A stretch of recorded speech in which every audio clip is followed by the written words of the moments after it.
Guess who's back? Back again. Shady's back. Hello, friend. That's probably as much of that as we can sing without hitting copyright. Yeah, that's fine. Who's going to hear it anyway? Anyway, y'all. Guess who's back? Yay. I'm so glad to be back. Yay. Thank you. I've missed the chairs. We missed you. I'm glad you missed my furniture, not me, but whatever. It's fine. You already know I missed you. Mm-hmm. You know. Yeah, no, thanks. Big shout out to you for taking the reins and taking care of it while I was gone. And Erin. She's my next one. Okay. And Erin for stepping in. Obviously, and the listeners know this, but the show was a success. It was great. Yes, you were fabulous. Thank you so much. You know, recovery, it's important to take time to recover. And for musical theater specifically, it's important to care about your craft and to care about your body because that is your craft. Mm-hmm. But also just in general, I've been gone for a few weeks. So just dealing with some mental health things and taking some time to make sure that I'm okay and that the people around me are okay. And so, yeah, so just thank you guys ultimately for stepping up and taking care of me and by taking care of this. And I'm so lucky to have you guys in my life. Yeah. Well, and I think it's when you put so much of yourself into a project like that and then it just ends abruptly, it's almost like a little bit of drop. Oh, you know? Yeah. 100%. The post-show crash is 100% real. Yeah. Hard. Mm-hmm. But all of that to say that anybody listening, and you, Jordan, and Erin, who is not here right now, but you're surrounded by good people and people that you love. And if something's going on, reach out, ask for help. Mm-hmm. You are not alone. Yeah. So it's important. Reach out to us. We're on Instagram and we're around. And, if you need somebody to talk to. We're on X. We're on Threads. Yeah. I made a Threads. Don't know how it works yet, but I'll get there.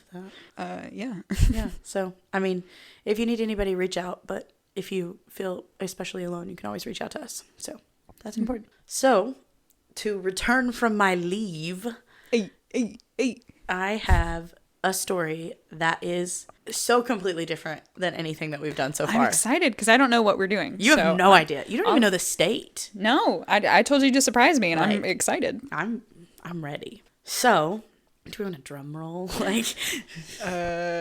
I'm kidding. Tell me why that gave Christmas Vacation. I love literally what I was thinking of. This is incredible. Okay, well, I'm not going to ask for that again. So good, because I can't do it again. So, we are headed to the great state of Colorado.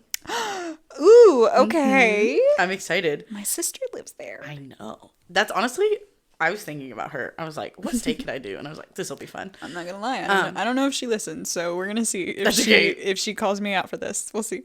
This is our litmus test to find out if she's actually listening. I love this. We should start doing that. But I will be honest with you. This is not a ghost story. Mm-hmm. So this is, I would say, our first dabble into true crime. Oh. True crime turned folklore turned boogeyman. Ooh. So, okay. Ghost adjacent, I shall say. Yeah. Okay. So, have you ever heard of the Denver Spider-Man? No, I can't say that I have. Incredible. And I will say that Spider-Man is 2 words. Okay. So important distinction. It is an important distinction. So we are not talking cartoon character. It is the Denver Spider-Man. Yes. So to give you a little bit of backstory, this story surrounds a murder.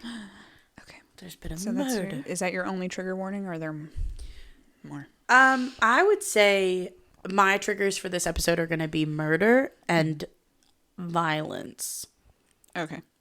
And you'll get why in a minute. We don't get too graphic. Did you listen to the last episode? Because, oh boy. Literally. So, okay. So, we're going to start with Theodore Coney's. Okay. And we are in Denver. We correct? are. Okay. Not yet. Oh, no. Okay. Not yet in Denver. So, Theodore Coney's was born November 10th, 1882 in Petersburg, Illinois, to a Canadian immigrant who owned a hardware store in Petersburg and his wife. Okay. So, Mrs. Coney's and her son moved to a farm near Beloit, Wisconsin. Okay. Then to Denver, Colorado in 1907. Okay. And this is important because she worked as a housekeeper for the Denver Democratic Club. Okay. And Okay. Dad's not in the picture anymore. That is not in the picture. So he and his mom moved from a farm to Denver. So we're in Denver now. And she's a bookkeeper, or a housekeeper, excuse me, for the Denver Democratic Club. During his early life, Theodore suffered like what was just generally described as poor health. So like, and I mean, this is 1907, on. I'm so literally picturing Steve Rogers' childhood. honestly, Sickly little boy. sickly little boy. Yeah, baby Steve Rogers. That's probably a good way to think about it because everything it was just like frail and, Well, and who knew if he had ever seen a vaccine in his life? correct. Well, and it's weird because a lot of the research was like there's no medicine, but then the literal next line is that doctors told him not to expect to see his 18th birthday. So it was like, we don't know what's wrong with you, but you gonna die. Well, that's because they don't know what's wrong with Yeah. him. Yeah. But it was like, we can't fix you, but we know It's fatal. you're not making it. Yeah, literally. So because he was told that he didn't expect to see his 18th birthday, he decided not to finish high school. I can't hold that against him. Right? If somebody was like, you're gonna die before you're 18, Don't waste it in school. literally stay in school, kids. So as an adult, Theodore worked as a bookkeeper at the Denver Brass Works. So he did make it past 18. He did make it past 18. And then got a job as a bookkeeper despite not having a high school diploma. Yes, this man stayed alive for so long, actually. Funny how that happens. It is funny how that happens. So, yeah, he worked as a bookkeeper for the Denver Brass Works in advertising and sales, but spent much of his life homeless. So no permanent address, no permanent spot. And it's important. It's important. Because so his mother, because she was with the Denver Democratic Club, dealt with a lot of like high level politicians, like a lot of like old money kind of things. So the people that knew his mother from the club were often the ones that were mistreating him because apparently if you have money, you should just be good, which canonically not the case. Yeah, remember when you said bankers are your favorite people? Yeah. And then you learned about history? Yeah. It's fine. Never meet your heroes, kids. So Coney's resented the way he was treated by others for his frail condition. And Ableism.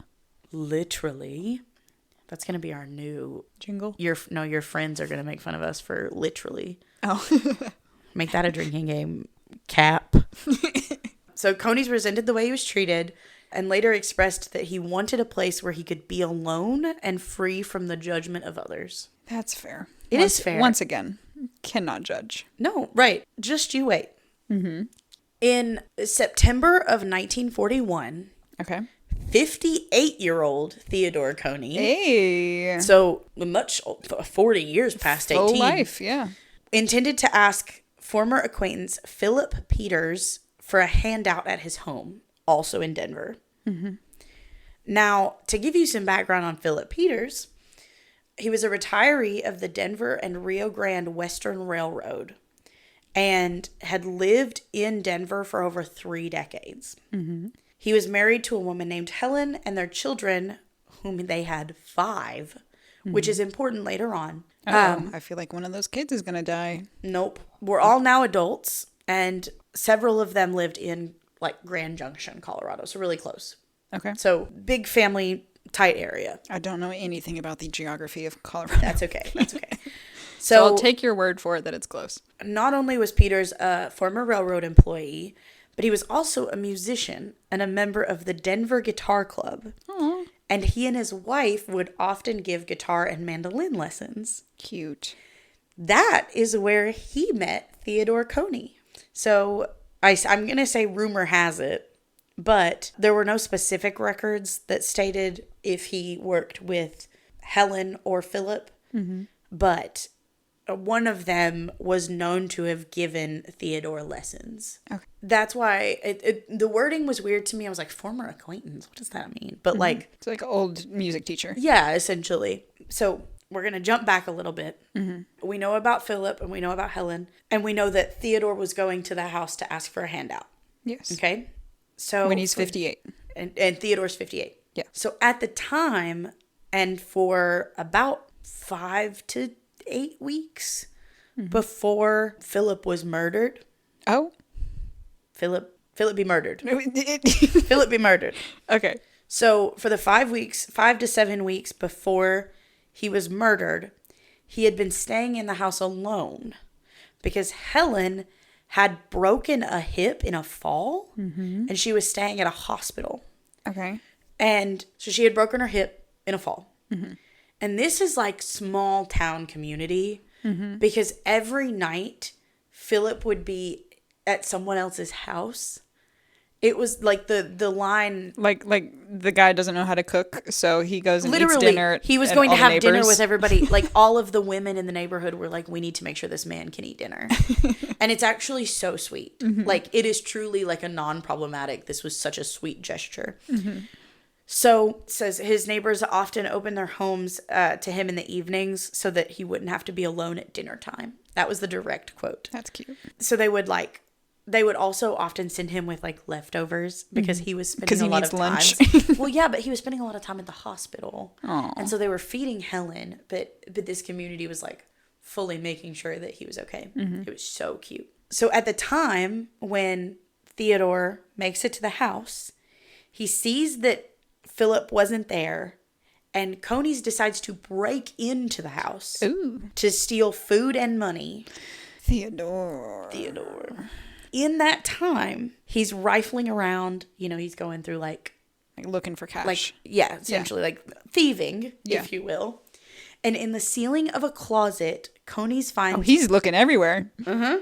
Conies finds a small trap door, but like in the ceiling, I guess. Like an attic. attic. Yeah. I just didn't think you'd call it a trap door. Well, that's kind of... I don't have a hinge on mine, but that's kind of what's in my kitchen. I suppose. I just feel like it should be called a trap ceiling. Semantics. It's a door. Yes, a door. That supposedly a led... trap door. No. A small door that led to a narrow attic. A small what? A small door. Not a small ceiling? A small door. A trap door? A small hole in the ceiling. In the ceiling of a closet, Conies found a small hole in the ceiling that led to a narrow attic and decided to occupy the small space without Peter's knowledge. No. You ready for this? You think that's bad? God. Conies lived in the house undiscovered for an estimate of 5 weeks. How? Like I know Philip, was that his name? I know he's like going to the hospital and like have dinner, but like he never heard him once. Apparently not. How old was he? Was he getting deaf? I don't have an age for Philip. Actually. I mean, I'm assuming that they're older if, you know, she's fallen and breaking her hip and neighbors are taking care of him. Well, and I mean, Conies is 58. So, I mean, if you think about teacher. Yeah. Oh, actually, that's not true. In 1941, Peters was 73. Okay. So probably early 70s. So early 70s. Yeah. Late 60s, early 70s. Okay, so maybe he's kind of deaf. Maybe. But... Then... Oh, okay. In October of 1941, Peters comes to the kitchen to discover Conies at the fridge. Like, in the fridge. Oh, my God. What do you do? Literally. So, in a fit of panic... Peters swings his cane at Conies and hits him. Is this his right? I agree. Listen to this 1-2 combo. Conies turns around and clubs him with an old pistol that he found in the attic. This man hits him hard enough that the gun breaks apart, and Coney, then with no weapon, decides to pick up a heavy iron stove shaker and bludgeon Peters to death in his home. Because he smacked you with a cane when you broke into his house and ate his food. Oh, Goldilocks who? God. Sorry, what? I'm processing. What did he bludgeon him with? An iron stove shaker. Oh my God. You may be asking yourself, what is that? I mean, I'm assuming it's a cast iron stove implement. Yeah, from my understanding, it is a cast iron skillet. Oh, skillet. Okay. So imagine being bludgeoned to I've death. seen Tangled. Literally. Oh my. That was my thought when I first read it. I was like, oh, Rapunzel, let down your hair from the attic. I know we're not on video, but I need everybody to know I'm just sitting here rubbing my face. Yeah. Okay. If you want us on video, Anyway, let us know. So no, I don't need people watching me react. Okay, so old man Which home one? alone, as he thinks, Peters, yes. walks into his kitchen. Yes. Man's at his... Sees a man that he used to give guitar lessons to and presumably hasn't seen in a while. Yep. Just rifling through his fridge all casual like. Yep. Do you think this poor man, do you think he was like, he thought he was losing it because... He probably did hear stuff. And yeah, was like, and his nothing food's here. disappearing. Like... And his wife is in the hospital. My neighbors, the Peters, gave me some leftover lasagna last night. I'm going to put it in the fridge and have it for lunch. And then the next day you get up and there's no lasagna. And you're like... I'm going insane. Yeah. Probably. God, this poor man. Are you Theodore, ready for- I'm judging you now. As you should. Are you ready for it to get worse? Oh, God. How long did he leave that man dead on the floor? Actually not very long. Oh, okay. And it'll come back. So, Coney's then decides to return to the attic. Instead of running out of the house, instead of, like, going back and being like, you know what? I've spent my time here. Time to go. No. Crawls back. Hey, guess what? Nobody knows I was here, so this could be me committing the perfect crime because nobody can pin it on me. Mm-hmm. But I'm going to go back to the scene of the crime. Oh, my God. Just upstairs. So, you may be reminding yourself that every night Peters would go to a different neighbor's house for dinner. Mm-hmm. Peter's body was actually discovered the same day. Okay, small mercies. Because one of his neighbors was concerned that Peter didn't come for dinner. Oh. I know. So that neighbor called the police. And the police, when they showed up, found all of the home's doors and windows locked. Oh, he's still in the house? Yeah, he's still in the house. I told you he went back to the attic. Well, I did, but I didn't think he stayed up there. Oh, yeah. Oh, God. How? Okay, this man is clearly unstable. 100%. So there were no signs of forced entry, and they noted the trapdoor in the closet. Mm-hmm. However, they believed a normal-sized person would not possibly fit through it. Oh, no. In fact... So they didn't go look. No, they didn't look. Oh, God. In fact, and this is jumping ahead to the end just a little bit, local newspapers originally dubbed him the sneaky, sneaky Spider-Man of Denver. I forgot that this was Spider-Man. Yeah. Because the police detective, Fred Zarno, remarked, and I'm quoting, "A man would have to be a spider to stand it long up there." Now I need to see like a picture of how big this place was. I have a picture of the man. So since they didn't go through the trapdoor because they believed a normal-sized person couldn't fit through it. Uh-huh. So Peter's wife, Helen, who had finally recovered from her broken hip, goes home a widow. Oh. Mm-hmm. So during that time, before she goes home, she hires a housekeeper. Oh, this poor presumably woman. Because she's, still probably actively recovering, can't do as much. So what did the police say when this man was bludgeoned to death in his home with they had all no the idea. Windows and doors locked? Nothing.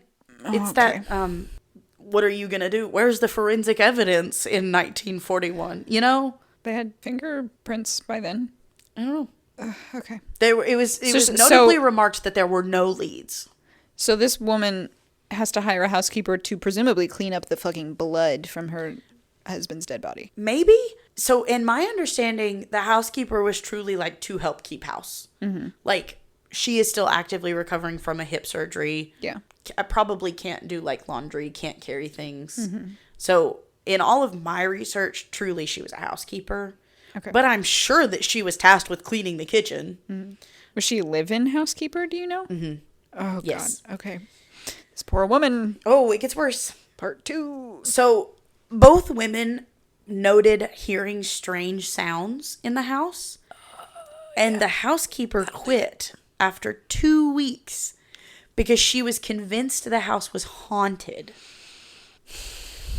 So, again, big family, lots of children. Mm-hmm. At that time, Helen couldn't live on her own. Mm-hmm. Probably because of age. I mean, she was 70. Yeah. They were both around their early 70s when he was murdered. And again, broken hip. Broken hip. And also grief of your husband being murdered. In your home. Yeah. So Miss Peters decided to move to Western Colorado to live with one of her sons. And the other children that lived next door to the house. They were next door the whole The time? whole time. Oh my God. Can you... Okay, hang on. We need to address this. We'll run back. Run it back. Can you imagine it, like, okay, the guilt of, like, before before the police have figured anything out, and you're like, maybe I could have seen something, I could have heard something, I didn't notice anybody, I didn't hear anything, you know. B, after the fact, when you do find out, and then realizing there was somebody next door living in your father's house that you had no idea was there. And then the fact that it was a neighbor who called the police instead of A child going over to check on their dad. Yeah. Are you ready for it to get worse? No, but let's go. So the other children who lived next door told Helen that they would keep an eye on the house. Mm-hmm. Made it a point to be like, Mom, we got this. They noted seeing lights flickering on and off and windows and like shutters being opened or closed at different points in the day. So this guy's just not hiding at all. No, he's fully just living in the house now. And it's just like nobody has actually physically seen his body yet. Correct. Okay. So then the oldest daughter, Mabel, arms herself with a baseball bat and goes to knock on the door. Okay, Mabel. Okay, so she doesn't think it's ghosts. She's like, I think there's somebody in this house. She thinks there could be. Okay. Obviously, he didn't answer the door. Okay, that's the first smart thing he's done. Mabel's husband comes to get her and is fully like... Do they not have a key to the house they promised to keep an eye on? I don't know. Well, but even if you did have a key, if you thought somebody was in there, do you think you'd go in? I'd make my husband go in. Right? I'd be like, you go in, honey. I'm going to be behind you with the baseball bat. See, but then I want to be like, no, I'm a strong woman. Of course I'd go in that fucking house. But I would not. No, yeah, but I'd still have the baseball bat. No, I would call the police. Yeah. Well. But anyway, I digress. To regress. So her husband comes to get her, says there's no one there, and they go home. He says this without checking. Yeah, essentially. A typical man. So at that point, Coney's remains in the vacant house. And there are other people like that see things, you know, like lights on and off, things like that. And the whole town has basically written it off as spirits. As Philip's vengeful ghost after he was murdered? Probably. Or local pranksters. Mm-hmm. And I say local pranksters, that is what the newspaper article said. Local pranksters. Oh, the 40s. Oh, it was great. Police did continue to make checks, like check on the house every day. Every day? And they never found him? At some point, you gotta look in. You gotta go in the house. My thing is, they didn't go in the house? No. Oh, this is like okay. They're not routine. checking. This is like rolling down the street. Okay, checks. so they're not checking. No, they're walking by and saying, "Yeah, I looked at it. It looks fine." Well, and it's probably the same time every day because it's probably like a routine. Yeah. So honestly, Coney's probably wised up and was like, "Dude, the police are gonna be here in 10 minutes." You know what I mean? So then, keep in mind, Phillips was murdered in October of 1941. Mm-hmm. In July of 1942. Mm-hmm.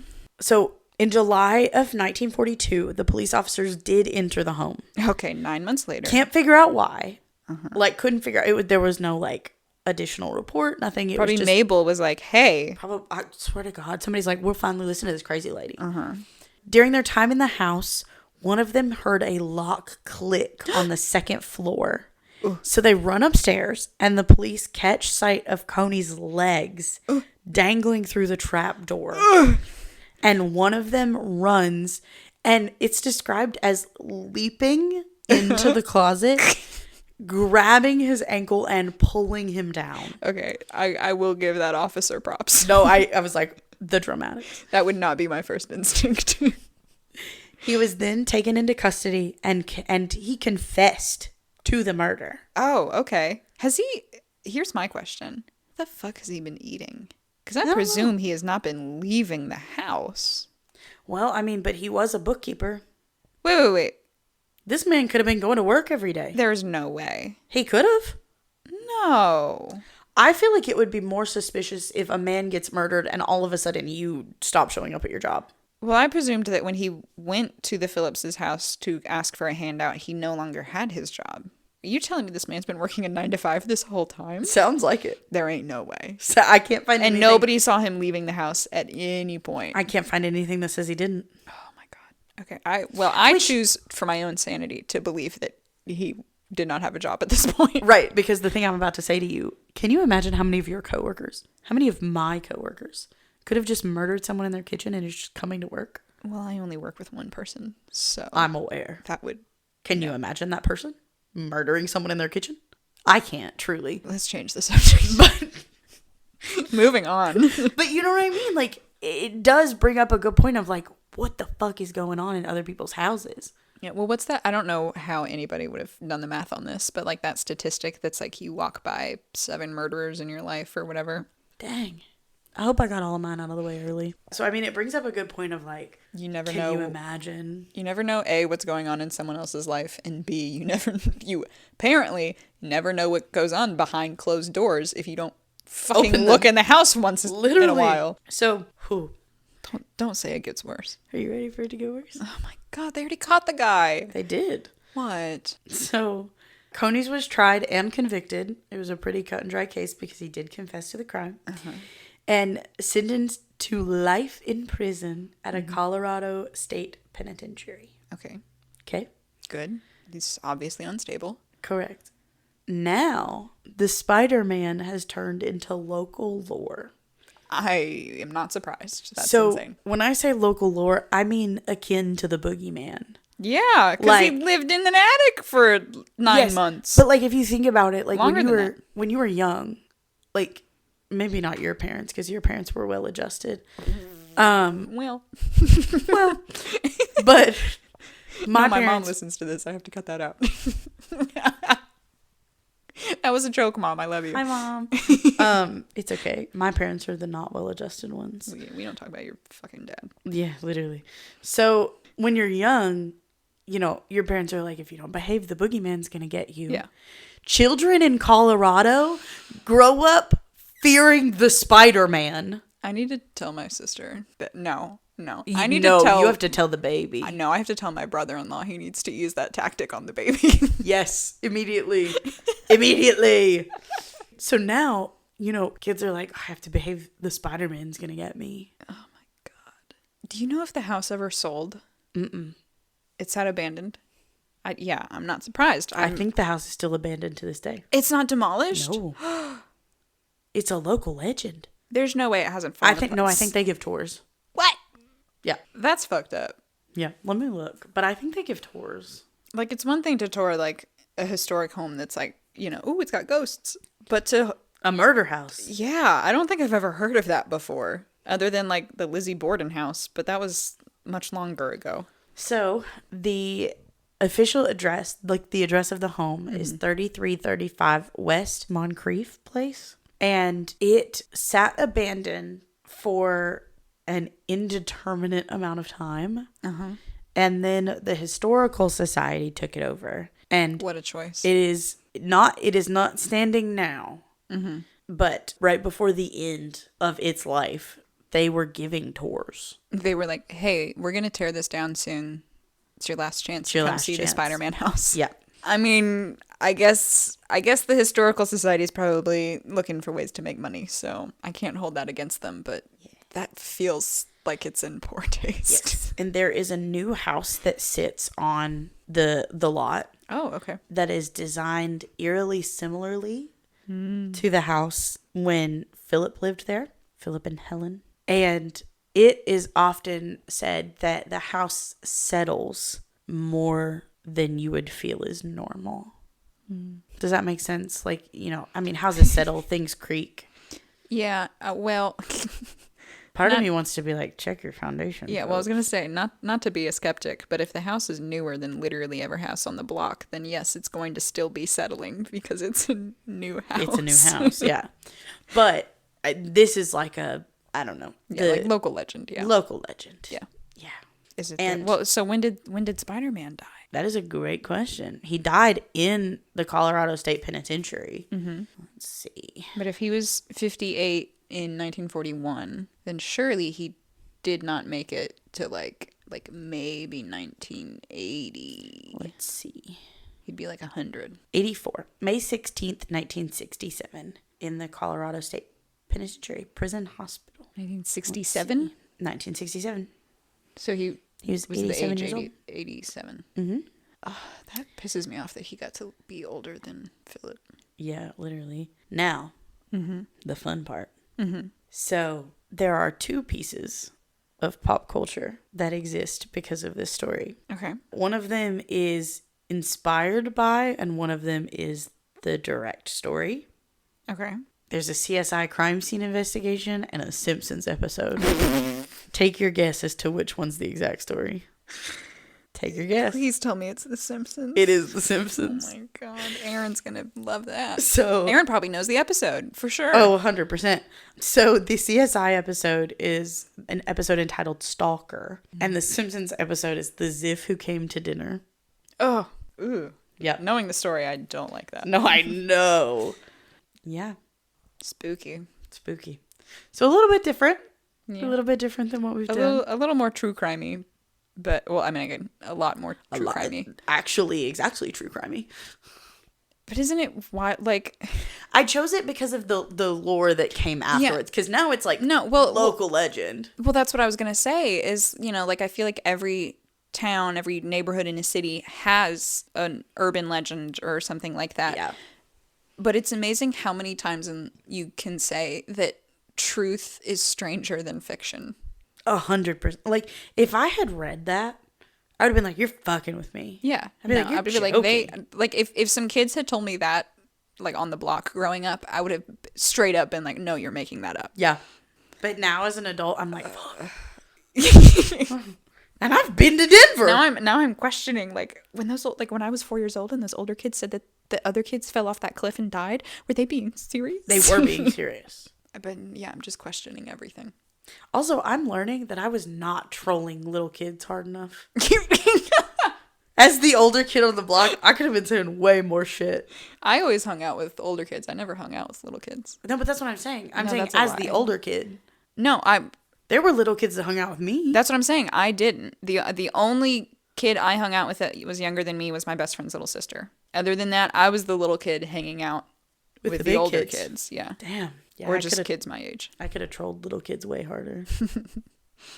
All my siblings are younger than me. Snot-nosed punks away from me. Fair. All my siblings are not older than me, but I mean the little kids who hung out with me were siblings and siblings' friends who were younger than me. So, yeah. Wow. What a hell of a way to return. Yeah, thanks for that. I don't know where to go from here.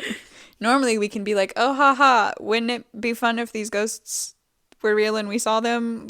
Yeah, but there's plausible deniability here that keeps us safe. We don't get this. This is why this is not a true crime podcast. Literally, and this is also why I'm so shocked that you brought up the trapdoor in your own kitchen. So the good thing about that, because I have had this thought before, is that... Hang on. You've had the independent thought that what if someone was... Yes! Have you seen the movie The Boy? No, but I have read OMG Check Please. Okay. LOL. So I have thought, what if there's somebody living in my attic? Okay, there's no lock on that door because it's truly just a piece of wood sitting on trim. There's no hinge, there's no nothing. Yeah, you push it up and push it to the side. Yeah, it's just between the rafters. Yeah. But it's above my fridge. And I have a whole bunch of appliances and pots and stuff on my fridge. Okay, so you've given them a step. No. They can get on top of the fridge and then get into the attic. But that's the thing is that, you would have to take everything off the fridge to get onto and then also climb onto the fridge somehow. Because it's not close enough to, you need a ladder. There are several of which in this house. I know, but I'm saying it can be done. I have gotten into my attic before. But it cannot be done without anybody knowing about it. Fair. Because A, you'd be banging around a lot of pots and pans. and a mixer ladder. and a wok and like Yeah. you'd be hearing it, and then you wouldn't have anywhere to put the shit that I wouldn't immediately notice that it's no longer on the fridge. That's fair. Yeah. Okay, this Having is been in your kitchen. This is my safety feature that I know if anybody's in my attic. So when you're in bed tonight and something falls off the top of your fridge, I'm gonna come kill you with my bare hands. come all the way, drive the hour and a half, come Yes. get me. Yes. You can sleep on the couch. Yes, I'm headed. I'm not even leaving my bedroom and going out the front door. You're climbing out the I'm window. going out the window. I'm dropping down a story on top of my car. Yeah, so take and I'm your keys to coming bed tonight. Okay. Come to my house. Just start banging on the door. You're like, fuck. We need to end this episode. Yeah. We're on one already. I know, Okay. I love it. So, yeah. And that, Well, thanks and for that. You're welcome. Yeah. Welcome you back. imagine? Good to have you here. Thank you. Thank you. I'm so glad to return. All right, friends. As always, you can find us on several social media platforms. Podbean, X, Threads. Instagram, Facebook. We have a website. We have a Tumblr. We have a Tumblr. Yes, we do. Yeah, for I think those the only degenerates. thing we don't have is a Blue Sky. I don't No, know we how that have a works. Blue Sky. Oh, we do? Yeah, we Oh, I just have haven't- not posted on it. Yeah, I've not been doing that. I didn't That's know we had okay. one. It's on our list of social medias. Oops. It's okay. We do have a Blue Sky. So if you want to find us on Blue Sky, because it feels a little icky saying the word X and being on X. So yeah, you can always submit to us. We would love to get back into your user submissions. So, and this does open up a whole new world for us. So if you have, not necessarily saying that we're going to become a true crime podcast, but if you have something that's local to your town, did you know about the Spider-Man? Tell us about it. Ugh. And as always, everybody's got a ghost story. What's yours?